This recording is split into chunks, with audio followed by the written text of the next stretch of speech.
میں ایک جگہ بیٹھا ہوا تھا تو ایک بزرگ شخص وہاں پر موجود تھے۔ انہوں نے بتایا کہ میں 40 سال پہلے مجھے کوئی اسٹامک کا مسئلہ ہوا تھا اور میں چیک اپ کرواتا رہا مختلف ڈاکٹروں کو، لیکن مجھے آرام نہ آیا۔ تو ایک حکیم کے پاس میں گیا، اس نے مجھے ایک سیرپ دیا اور ایک پھکی دی۔ جب میں نے وہ استعمال کی تو مجھے آرام آ گیا۔ ایک اور شخص جو مجھے ملا وہ ریسنٹلی اس کے پاس ہو کے آیا ہے، اور اس سے جب میں نے پوچھا تو اس کا مسئلہ کوئی اور تھا۔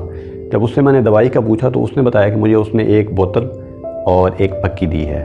2-3 اور بندے جو مجھے ملے انہوں نے بھی اسی بات کا اقرار کیا کہ ان کو حکیم صاحب نے ایک پیلے رنگ کی بوتل دی ہے جس میں ایک سیرپ ہے اور ایک پھکی دی ہے، تو ان کو بھی آرام آ گیا۔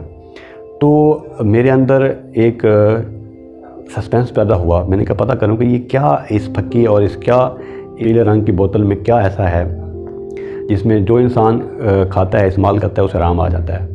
تو جب میں اس حکیم کے پاس گیا تو میں نے ان سے یہ سوال کیا، تو انہوں نے بتایا بیٹا جب آپ کا اسٹامک ٹھیک ہوگا تو آپ صحت مند ہوں گے۔ وہ بتا رہے تھے کہ میں موسٹلی لوگوں کو اسٹامک ٹھنڈا کرنے اور اسٹامک ٹھیک کرنے کے لیے یہ پیلے رنگ کی بوتل اور یہ پھکی دیتا ہوں، جس سے ان کا اسٹامک ٹھیک ہوتا ہے اور وہ اچھی طرح کام کرتا ہے، جس سے ان کی اوور آل ہیلتھ بہتر ہو جاتی ہے۔ سب مریضوں کو ایک جیسا دوا دے رہے تھے تو اور سارے مریض ہی مختلف بیماریوں میں مبتلا تھے اور ان کو شفا ہو رہی تھی۔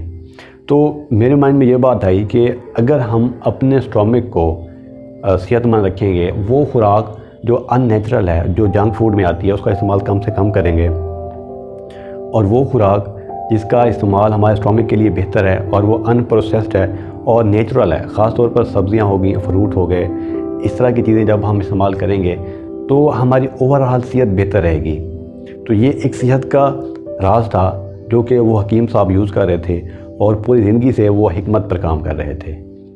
ان کی حکمت اس ایک پیلی بوتل اور ایک پھکی پر مشتمل تھی، جس سے انہوں نے بے شمار لاکھوں لوگوں کا وہ علاج کر چکے تھے اور بے شمار لوگ ان کو دعائیں دیتے تھے۔ اپنی زندگی میں صحت مند عادات اپنائیں اور ایک خوبصورت زندگی گزاریں۔ اپنا بہت سارا خیال رکھیے گا۔ اللہ حافظ۔